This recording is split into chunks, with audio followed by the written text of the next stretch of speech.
Auren jari labarin wata matashiya ne Ammu da mugun mijinta wanda ya kasance mai kirki a waje, mugu a cikin gida. Fim ɗin ya faro ne da maganar haɗin bikin Ammu da mijin nata wanda shi da iyayensa suka kasance maƙota ga gidan iyayen Ammu.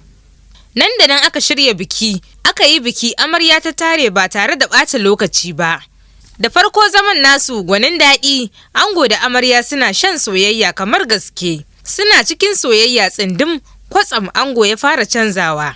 Abu kaɗan Ammu za ta yi wanda bai kai ya kawo ba, sai ya yi ta yi mata faɗa, kai ka ce wani babban abu ne. Ammu tana iya bakin ƙoƙarinta gurin kula da shi, tana tattalin mijin nata tare da ƙoƙarin bashi farin ciki, amma baya gani. Kullum cikin kyararta yake da hantararta.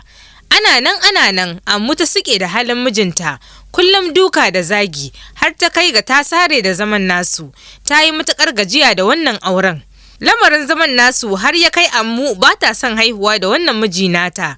Ta fara shan ƙwayoyin hana haihuwa domin dai kar ta haihu a wannan ƙaddararren auren.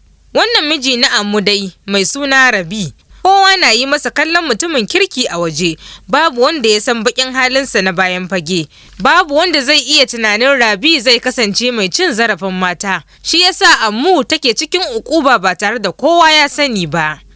Rabi wato mijin Ammu ya kasance babban jami'i ne na 'yan sanda. Ammu ta taɓa kai ƙararsa ofishinsu akan cin zarafinta da yake yi, amma kafin ƙarar ta je sama sai ya lallaɓa ta ita da kanta ta janye ƙarar.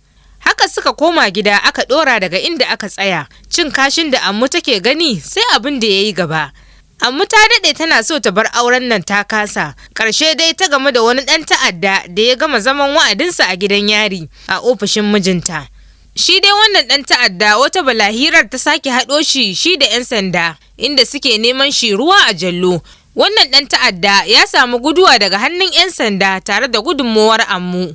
Bayan guduwar tasa kuma Ammu ɗin dai ita ta bashi mafaka a gidan mijinta Rabi, wanda babban inspekta ne na 'yan sanda. Wannan ɗan ta'adda ya ɗauki kwanaki a ɓoye a gidan inspektor Rabi ba tare da ya sani ba. Ammu ta taimaki wannan ɗan ta'adda ne domin ya je ya ɗaura auren ƙanwarsa bisa alƙawarin zai yi saranda ya kai kansa gurin 'yan sanda bayan ɗaurin auren. Bayan cikar burinsa ita ma sai ya taimaka mata gurin fitar da ita daga cikin kuncin da take ciki, ya zamar mata jagora inda ta kuma kai karar mijin nata a karo na biyu. A wannan karon kuma ta yi nasara, nan take aka dakatar da mijin nata daga aiki bisa laifukan sakaci da aiki, sakacin da ya jawo mai laifi ya gudu da kuma cin zarafin matarsa. A take shi ma aka kama shi. Ɗan ta'addar nan bayan ya bawa Ammu gudunmowar da ta kamata ya miƙa kansa ga hukumar 'yan sanda. Ammu kuma ta samu cikakken 'yanci kamar kowa. Daga farkon wannan fim ɗin har ƙarshe babu inda ma'anar wannan sunan na fassara wato auren jari ta bayyana. Fim ɗin zai fi dacewa da sunansa na Indiya wato Ammu, wanda yake sunan jarumar fim ɗin ne.